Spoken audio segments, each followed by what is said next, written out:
스님들의 치열한 수행 일화를 통해서 불교 수행의 길을 찬찬히 돌아보고 또 생각해보는 시간, 지범 스님과 함께하는 지대방 산책 시간입니다. 오늘도 선언일기의 저자이시고 서울 상도동 보문사 주지이신 지범 스님과 함께 말씀 나눠보겠습니다.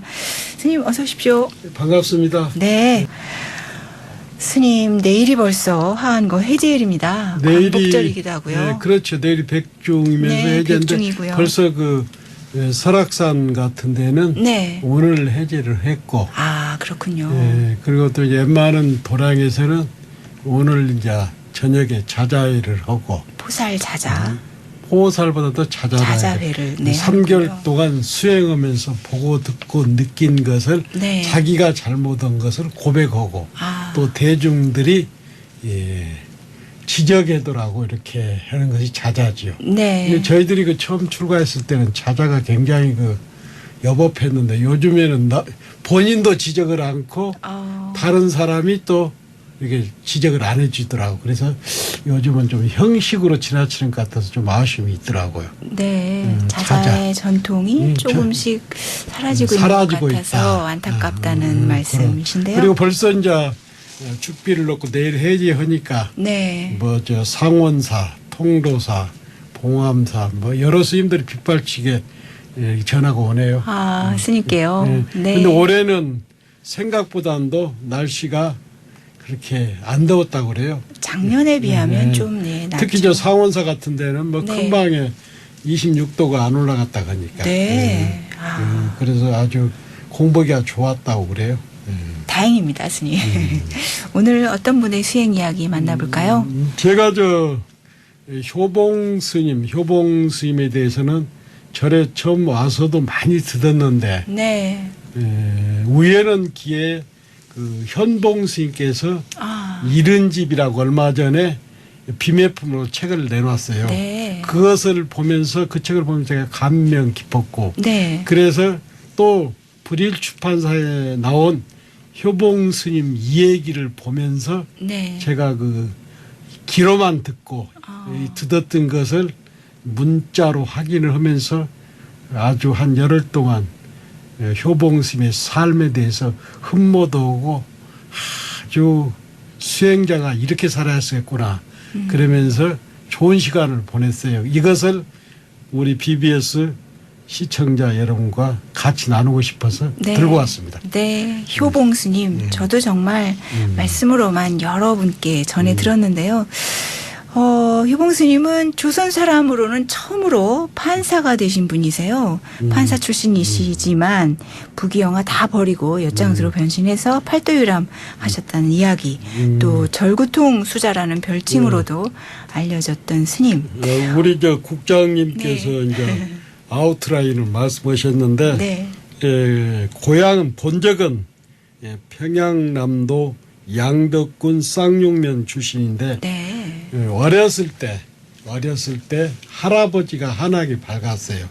조부께서도 이미. 조부께서. 그래서 네. 13살에 이미 사서삼경을 다 보신 거라. 우와. 그래서 네. 초등학교를 안 나오고 안 마치고 그 전국 백일장대에서 장원을 해가지고 네. 평양 보통학교, 당시 거기에 보통학교. 의 특채가 된 거야. 아. 그래가지고 그때 당시 애정 때다 보니까 1번 유학 시험에 합격을 한 거야. 네. 그래가지고 일본에 가가지고 와서대대학 법학부를 졸업하시고 네. 그리고 한국에 돌아와가지고 고시 쉽게 말해서 고시 합격한 거라. 네. 그래가지고 서울 그다음에 함흥 판사를 하시다가 또 평양에 고등법원 판사를 한 거예요. 네. 그래가지고 이제 판사를 한 10년 정도 했는데 요즘 같으면 조선 사람이 독립운동가인데 네. 이쪽에 이제 일본 사람이 봤을 때 사상가죠. 네. 사상범이죠. 거기에 이제 사형을 자기들이 해야 하는데 이찬영 그 당시 이찬영 효봉 스님한테 부탁한 거예요. 효봉 스님이 사형을 내리고 마음의 가책 예. 인간으로서 인간을 사용한다는 가책을 느끼고 옷을 입은 채로 서울 남대문 시장에 와가지고 예. 갈아입고 옆판을 들고 전국을 그야말로 만행을 한 거예요. 예. 예. 그래가지고 3년 동안 만행을 하다가 대관령에서 어떤 오대산 노스님을 만나는 거라. 그래가지고 하룻밤을 숙박하면서 예. 불교에 대해서, 그리고 금강산에 석두 스님이라는 당대 최고의 도인이 있다는 소리를 듣는 거예요. 네. 그래가지고 석두 스님을 찾아서 금강산으로 가죠. 네.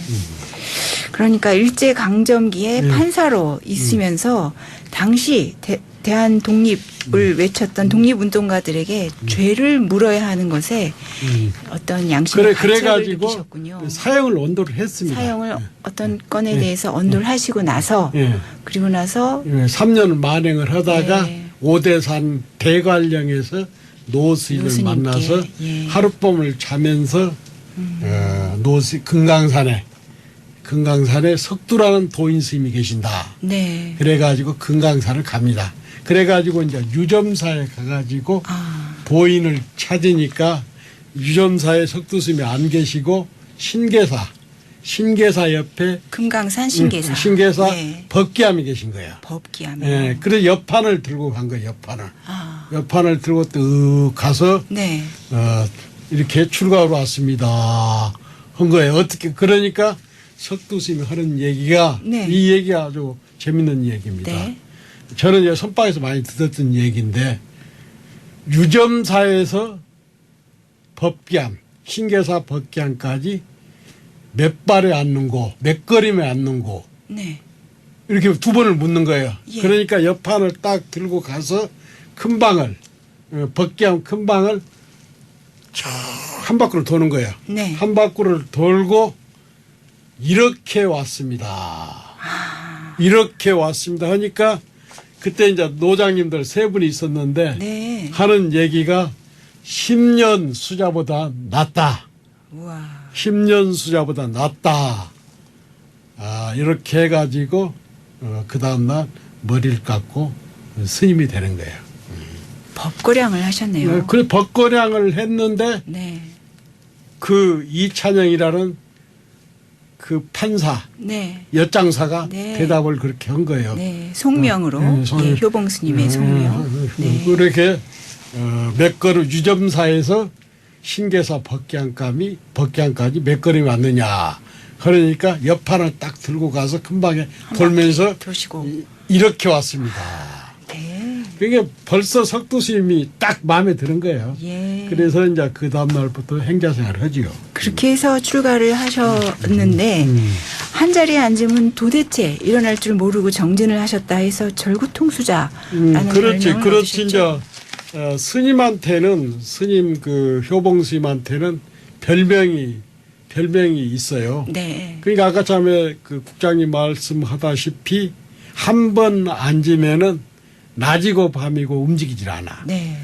그래서 다리고 엉덩이고 다 여름에는 진물이 나고 찢어져도 일어나지 않는 거예요.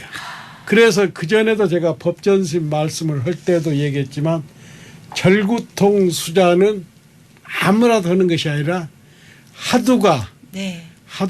성성적적 삼매에 들었을 때 그것이 가능합니다. 그렇죠. 공부가 깊이 들어갔을 때 네. 이게 가능하지 아무나도 절구통 수자는 아니라. 네. 그래서 석두 스님이 개를 받고 무자하두를 줄 거예요. 그래서 무자하두를 평생을 네. 무자하두로 공부를 했죠. 네. 그 평생 무자 화두를 참고하셨다는 그런 기록은 저도 봤는데요. 이 효봉 스님께서 정말 그 정도로 이렇게 수행에 몰두를 하셨군요. 효봉 스님 일화 중에 네. 그래서 이제 유점사에서 한 철을 나고 네. 이제 그 석두 은사 스님께서 당시에 통도사 내원암에는 용성 스님이 계셨고 그 다음에 북감도에는 수월 스님이 계셨단 말이에요. 네. 그래서 이제 만행을 만행을 이제 가서 네.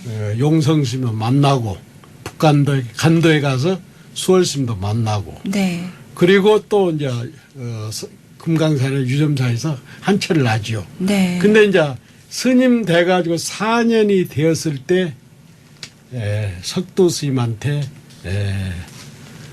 그 효봉 스님이 이렇게 얘기하지요. 전생에 제가 업이 들어와서 늦게 출구하고 이 문제가 쉽지 않습니다.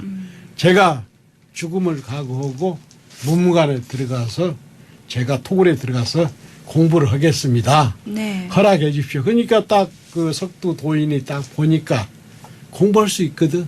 그래서 금강산 법기양 옆에 토굴을 만들어 가지고 네. 그야말로 하장 소변하고 대변만 볼 수 있고 토굴을 만들어서 그 옆에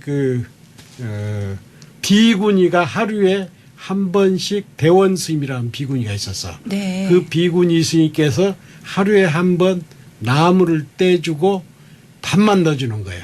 그런데 그 겨울에 네. 눈이 엄청 온 거예요. 눈이 엄청 온 거예요.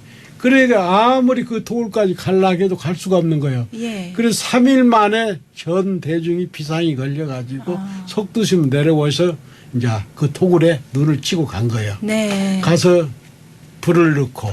근데 그때 이제 그 석두심이 금강산 주위에 다리고 코고 어디고 다 얼었다고 그래요. 아이고. 그래가지고 3년을 기한 정코 그 몸간에 들어갔는데 네. 한 1년 반 만에 네. 1년 반 만에 그 벽을 차고 나오죠. 예.